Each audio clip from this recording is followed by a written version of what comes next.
sometimes be a bit tight, jiggling off. With the prop shaft fixed in the vise, first thing we need to do is remove the 4 circlips that hold the trunnions in the prop shaft yokes. If they've been in there a long time, they are going to be fairly tight, probably rusted in. So we need to, with a punch or chisel, just get them moving.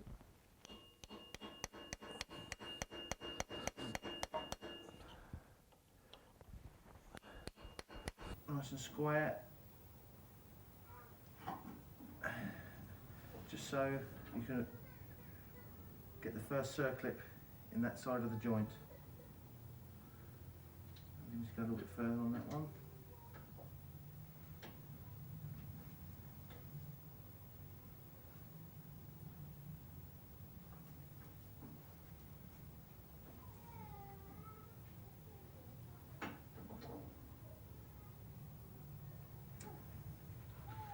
Once the first trunnion's in, you can put the first circlip into the yoke. Just a fraction more.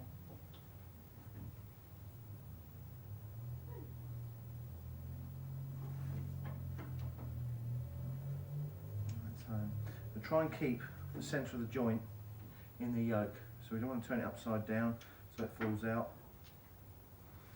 So we're going to keep it held up in the trunnion.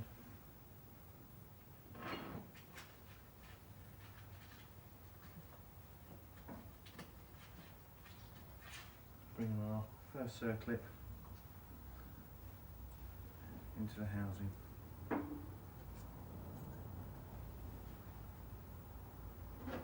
It can be a bit fiddly, so circlip pliers. And make sure it locates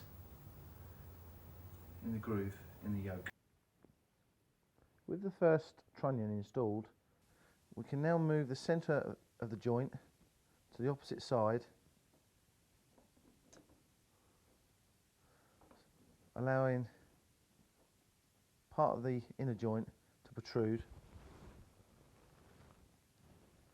and then we can introduce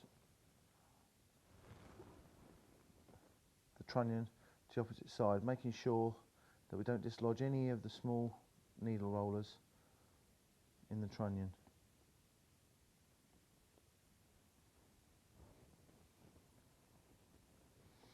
While holding the centre in the trunnion, we can push that side in the same way we did the opposite side.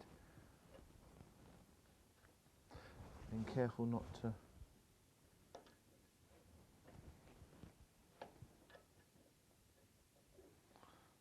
misalign.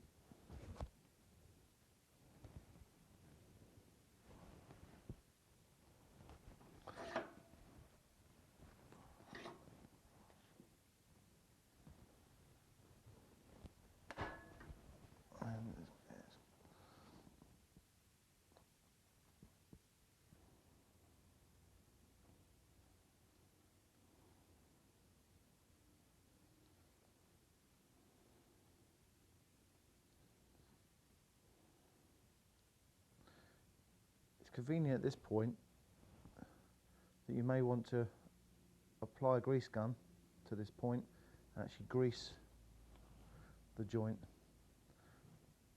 just as so it starts to ooze gently from the trunnion area. They are pre-packed with grease.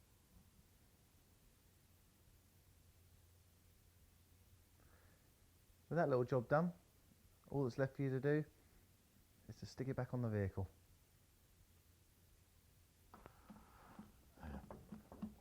Slip it on. It's good to get your bolts nuts started.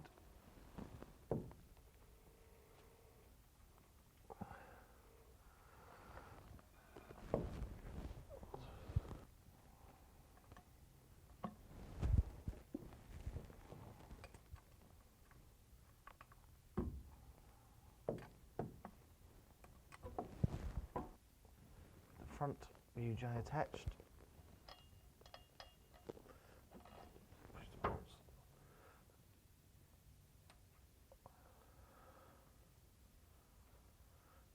Get them nipped up. There's quite a few bolts on the prop shaft. Once they're all tightened, it's always best to just stick your spanner on and double check, because we don't want it to come flying off down the road on its first maiden voyage. It'll be the first time I've seen that.